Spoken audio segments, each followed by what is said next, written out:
नमस्कार साथियों, गणित सेट ऐप हमारे पास है और इसका हम पूरा आंसर की अभी आपको बताने वाले हैं। ये फर्स्ट सीटिंग का है। ये पूरा तरह से देख लीजिएगा आप फटाफट। हम आपको सारे प्रश्न एक-एक करके मिला देंगे, ज़्यादा हम समय नहीं लेंगे। 100% सही होगा, एक भी क्वेश्चन गलत नहीं होगा। और हमने सुबह में दिया था उसमें से लगभग 30-32 प्रश्न मिल गया था गणित में, ठीक है?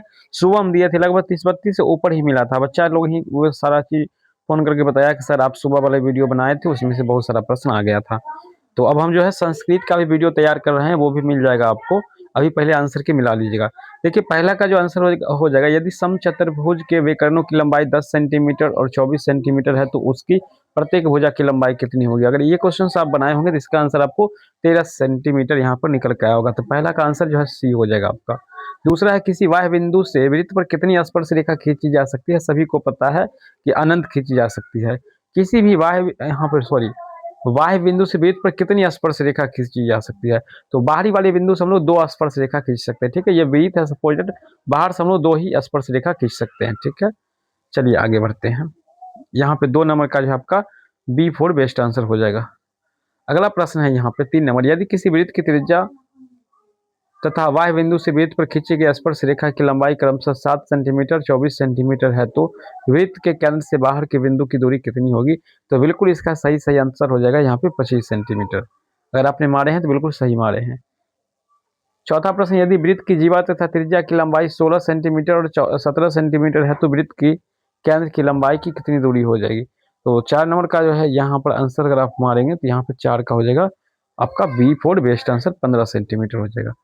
5 नंबर प्रश्न है, चक्रीय चतुर्भुज के सम्मुख कोणों के किसी भी युग्म का योगफल समकोण में होता है। समकोण में होता है तो यहाँ पर आंसर 2 जो है डी, ये बिल्कुल परफेक्ट सही है। छठा नंबर प्रश्न है कि समचतुर्भुज में विकर्णों की संख्या कितनी होती है? देखिए समचतुर्भुज में जो है विकर्णों की संख्या की अगर हम बात कर लें तो यहाँ पे विकर्णों की संख्या हो जाती है समकोण पर समद्विभाजित करता है। तो आंसर यहाँ पर सी वाला हो जाना चाहिए, ठीक है? 9 नंबर का आंसर जो है आपका सी नंबर हो जाना चाहिए, ठीक है? 7 नंबर प्रश्न यहाँ पर नहीं आया है। देखिए थोड़ा सा प्रश्न आगे पीछे हो सकता है आपके क्वेश्चन के अकॉर्डिंग, तो मिला लीजिएगा सही।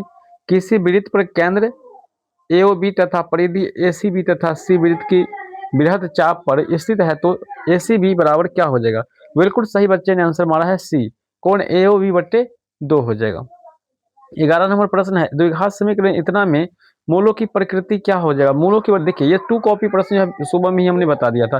100% 2 कॉपी क्वेश्चन बताया था तो वास्तविक और असामान्य हो जाएगा।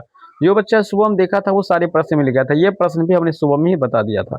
तो 12 नंबर का जो आंसर यहाँ पर हो जाएगा वो हो जाएगा आपका ए वाला आंसर बिल्कुल सही है। लगभग हम आपको 30-35 क्वेश्चन से ऊपर लगभग मिला है। कल जो है आपका 45 से ऊपर क्वेश्चन मिला था हिंदी में, गजब हो गया था। एक वीडियो से इतना प्रश्न मिल जाता है, कम बात नहीं है। 13 नंबर का अगर आंसर की बात करेंगे तो यहाँ पर अगर आपने बी मारे हैं 18 तो बिल्कुल परफेक्ट सही है। 14 पे चलेंगे। 14 में है नहीं है, यहाँ पर डायरेक्ट 22 नंबर प्रश्न आ गया है। 1 + tan स्क्वायर ए बट्टा 1 + cot स्क्वायर। तो यहाँ पर डायरेक्ट 22 नंबर प्रश्न आ गया है, घबराइएगा नहीं। तो इसका आंसर हो जाएगा tan स्क्वायर, ये हो जाएगा आंसर। सी वाला बिल्कुल सही मारा है बच्चा ने। 23 नंबर है प्रश्न, यहाँ पर त्रिकोणमिति से प्रश्न है तो 23 नंबर का जो आंसर हो जाएगा वो हो जाएगा आपका 23 सेंटीमीटर हो जाएगा। 23 का ऑप्शन नंबर ए हो जाएगा, 23 आंसर हो जाएगा। 24 से समकोण त्रिभुज में कर्ण के मध्य बिंदु को केंद्र मानकर वृत्त खींचे जाए तो केंद्र क्या कहलाता है? बहुत अच्छा प्रश्न। ये सुबह हम जो हम प्रश्न बताए थे लगभग तीसरा या दूसरा प्रश्न होगा ये शायद हमारा। तो ये 24 नंबर का आंसर हो जाएगा बी, परिकेंद्र कहलाएगा। 25 नंबर प्रश्न होगा या कोई नंबर आता है देख लेते हैं। 14 नंबर देखिए आया है, 14 नंबर नहीं बता पाए थे तो यहाँ पर समझिए। इसका सार्वंतर पूछा है तो सभी का अंतर आप कर लीजिएगा, सार्वंतर हो जाएगा। तो 14 नंबर का जो आंसर अगर आपको हम यहाँ बता दें तो यहाँ पर हो जाएगा 4 हो जाएगा, ठीक है? 15 नंबर चलेंगे, सी आंसर हो जाएगा 14 का। 15 है, अनुक्रम इतना इतना का 13वां पद क्या है? 13वां पद निकालने के लिए a + 12d वाला फॉर्मूला लगा दीजिए। a का मान यहाँ पर -5 आपका हो गया, गुने 12 गुने डी का मान अगर करेंगे तो हम -1 में से -5 घटाएंगे तो 4 आएगा। बरसों का 48 में से 5 आपको घटाना है। 48 में से 5 आप अगर घटा देंगे तो आपका जो आंसर यहाँ पर 43 निकल कर आ जाएगा। ऑप्शन नंबर सी चलाएगा। यहाँ पर है प्रश्न, प्रथम n प्राकृतिक संख्याओं का योगफल क्या होता है? डायरेक्ट फार्मूला से प्रश्न आ गया है तो 16 का आंसर B4 बेस्ट आंसर हो जाएगा। n × n + 1/2 हो जाएगा। 17 नंबर प्रश्न है, इतना इतना प्लस 45 बराबर क्या हो जाएगा? बहुत इजी है, इतना इतना कर करके आपको 45 तक के को हम लोग को जोड़ना है। देखिए ये एस एन बराबर फॉर्मूला आप लगा करके भी बना सकते थे इसको, या इसको डायरेक्टली अगर आप देखा जाए तो 980 हो जाता है, सिंपल सी बात है। ठीक है, चलिए आगे बढ़ते हैं। अगला प्रश्न है यहाँ पर, समांतर श्रेणी इतना का अगला पद क्या हो जाएगा। यहाँ पे इसका अगला पद यहाँ पर क्या लिखाएगा वो बात आपसे पूछा गया है। तो 18 नंबर का जो आंसर है, अगर आपने मारे हैं √112, ये बिल्कुल परफेक्ट आंसर आपने सही मारा है, D4 डी आंसर। 19 है, समांतर श्रेणी इतना में कितने पदों का योगफल 406 है। तो यहाँ पे n निकालना है, n का संख्या निकालना है। ठीक है, कितने पदों को हम लोग जोड़ेंगे तो 406 हो जाएगा, जैसे कि 3 7 11 5 दिया हुआ है। तो यहाँ पे पहले प्रथम पद निकालिए, फिर सार्वंतर निकालिए, फिर यहाँ पर योगफल Sn आपका दिया हुआ है, Sn वाला फॉर्मूला लगाइए, n का मान आपका ऑटोमेटिकली निकल जाएगा, यानी 14 निकल जाएगा आंसर यहाँ पे। 20 नंबर है, समांतर श्रेणी के प्रथम n पदों का योगफल इतना है तो इसका nवां पद क्या हो जाएगा। बहुत अच्छा क्वेश्चन, गुड क्वेश्चन। तो 20 नंबर का आंसर हो जाएगा B4 best answer, 6 - n 2n हो जाएगा। 21 है, त्रिकोणमिति से प्रश्न है, sine plus sine square theta बराबर 1 तो cos square theta plus cos power 4 theta बराबर क्या हो जाएगा। बड़ा ही इंटरेस्टेड क्वेश्चन है, इसका हम लोग व्याख्या भी नहीं कर रहे हैं, डायरेक्ट सवाल को बता रहे हैं। तो B4 बेस्ट आंसर आपका सही है, 100% देखिए सही से हम बता रहे हैं।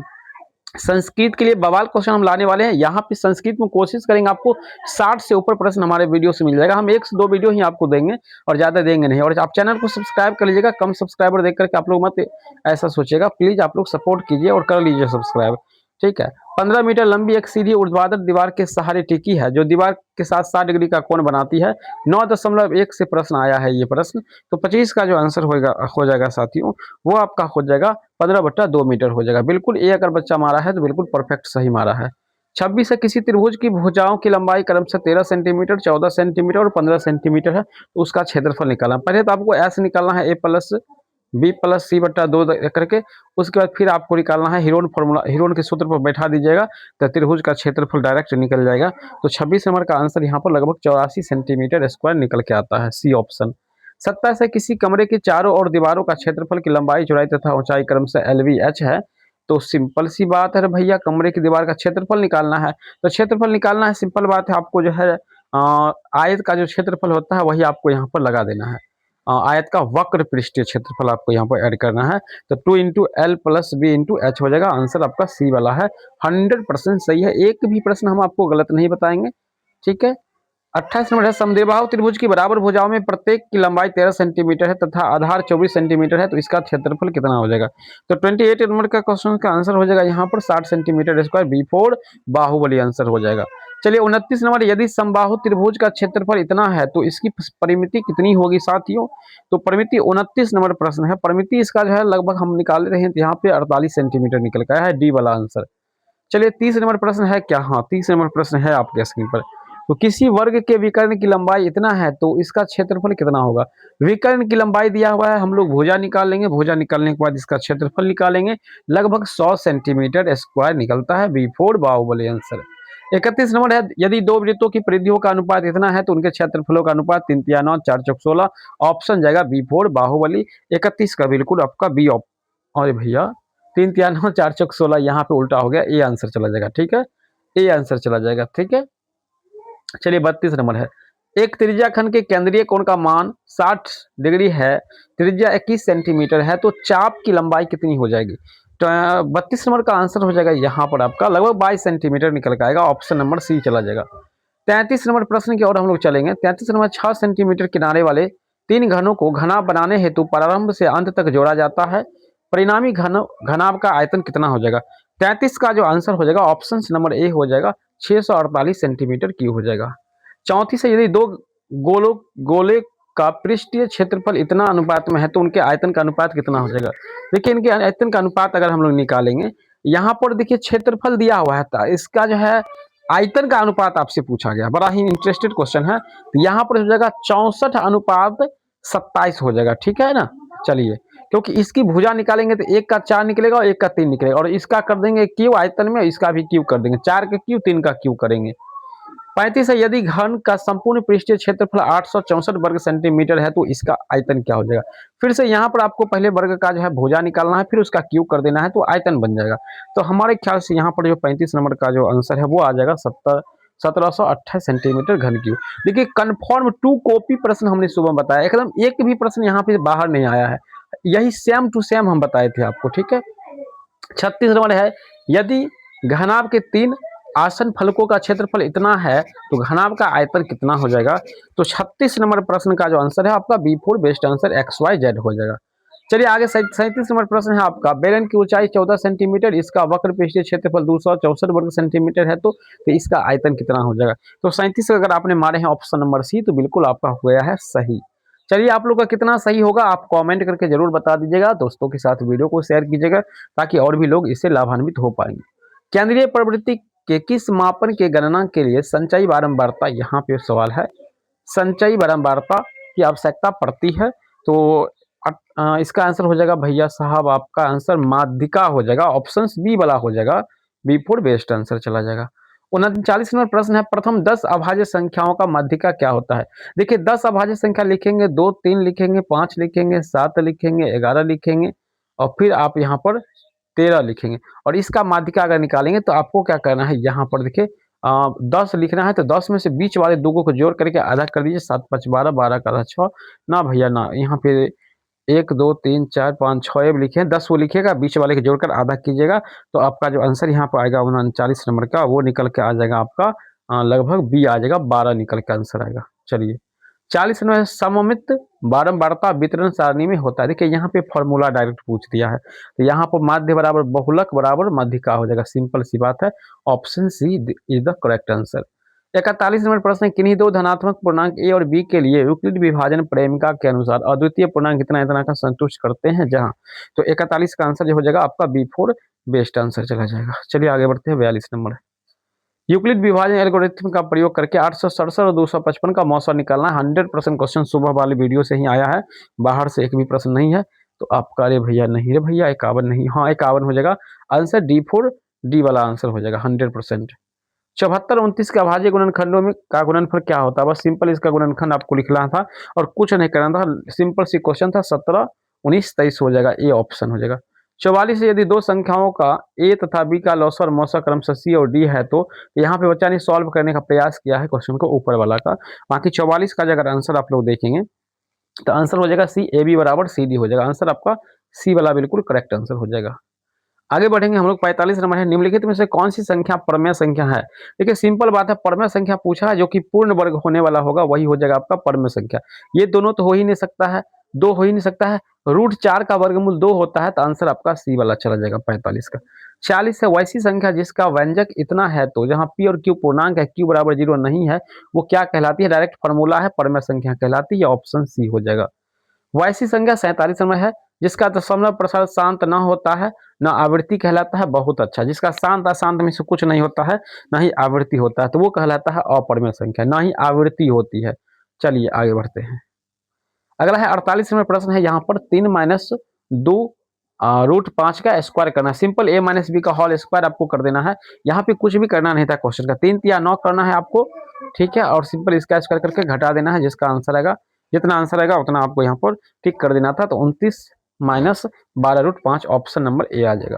बहुपद x² - 4x + 3 का गुणनखंड क्या हो जाएगा, सुबह से डायरेक्ट प्रश्न आया है, अलग से नहीं है, सुबह में हमने ये सारे प्रश्नों को बताया हुआ था, तो 49 का आंसर यहाँ पर सी निकल जाएगा। जब इसका आप गुणनखंड निकालेंगे बहुपद विधि से, शून्य निकालने वाला विधि गुणनखंड विधि से, तो आपका आंसर निकल के आएगा सी 49 का।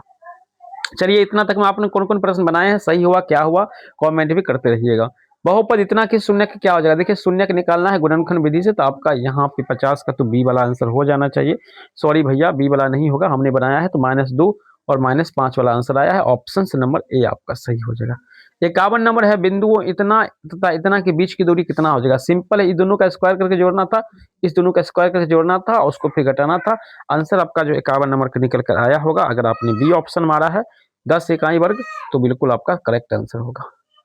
52 नंबर प्रश्न है, शीर्ष इतना इतना वाले त्रिभुज की परिमिति कितनी होती है। देखिए 52 नंबर प्रश्न है, त्रिभुज की परिमिति निकालना है आपको, तो सिंपल बात है, इसका परिमिति निकालना है, इस 3 भुजा दिया हुआ है, तो 52 नंबर का जो आंसर है, यहाँ पे दूरी निकालना है सबका, सिंपल समझ लीजिए अपना, तो इसका आंसर लगभग 56 इकाई निकल के आया है जब हमने इसको सॉल्व किया। तो मूल बिंदु से इतना की दूरी कितना हो जाएगा, तो एक हो जाएगा 0, एक हो जाएगा आपका ये, अब इसके और इसके बीच की दूरी निकाल देंगे तो आपका आंसर सिंपल यहाँ पर निकल के आ जाएगा, वो निकल के आ जाएगा आपका 61 इकाई, ऑप्शन नंबर डी हो जाएगा। 64 यदि बिंदु इतना तथा इतना एक रैखिक है तो क्या हो जाएगा, बहुत अच्छा, एक रैखिक होता है तो इसका मान क्या हो जाएगा, 2a बराबर b हो जाएगा। ऑप्शन नंबर सी बिल्कुल करेक्ट आंसर है। 55 नंबर प्रश्न है यहाँ पर, शीर्ष बिंदुओं इतना इतना इतना बने त्रिभुज का क्षेत्रफल क्या हो जाएगा। सिंपल, जब जीरो दे दिया है तो क्षेत्रफल निकालना बहुत इजी हो जाता है।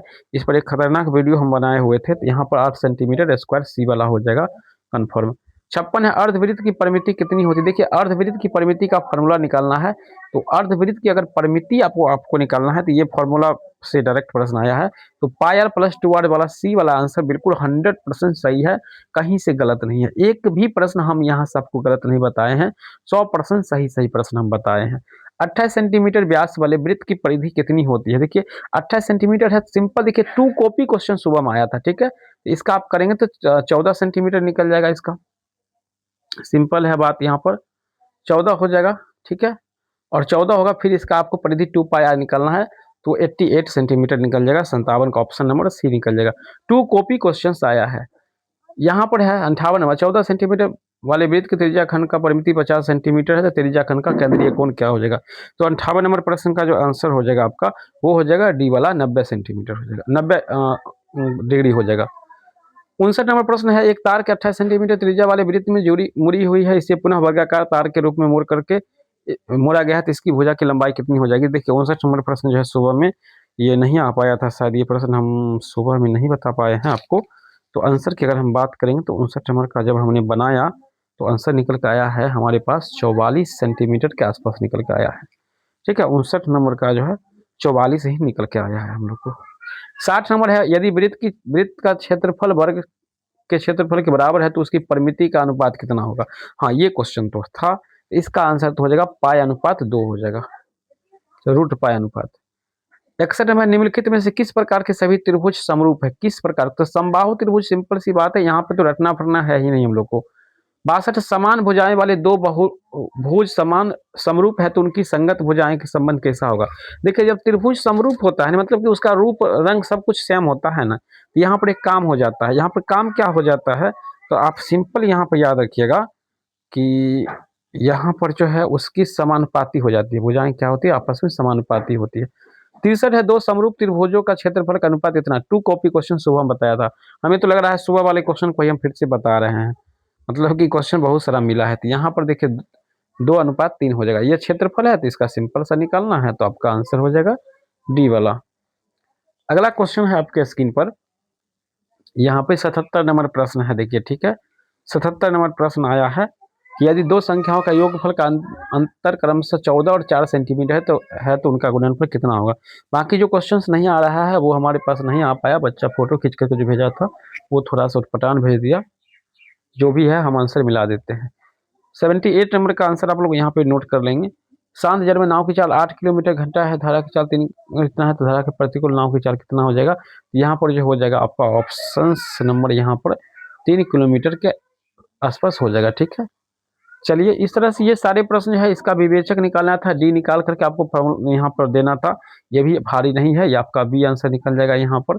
इस तरह से और भी प्रश्न हमारे पास है। 81 नंबर का अगर हम यहाँ पर आंसर अगर आपको बता दें तो 81 नंबर का यहाँ पे निकालना होगा, लेकिन हमने नहीं निकाल पाया है। जो जरूरी भर था लगभग हमने दे दिया है। हम लोग मिलते हैं यहाँ पर, देखिए ये तो सबको पता है, निश्चित घटना की प्रयोक्ता एक होती है भैया, ठीक है, बहुत ही अच्छा। एक पासे को एक बार उछाला जाता है तो अभाज्य संख्या कितनी बार आएगा। एक पासे में अभाज्य संख्या 2 होता है, 3 होता है और 5 होता है, यानी टोटल 3 होता है, बट्टे हो जाएगा टोटल संख्या 3 होता है। 3 कम 3, 3 9 6, 1/2, बिल्कुल आपने 84 अगर मारे हैं तो ये ऑप्शन बिल्कुल आपका सही होगा, ठीक है। चलिए इसी प्रकार पूरा हो गया है।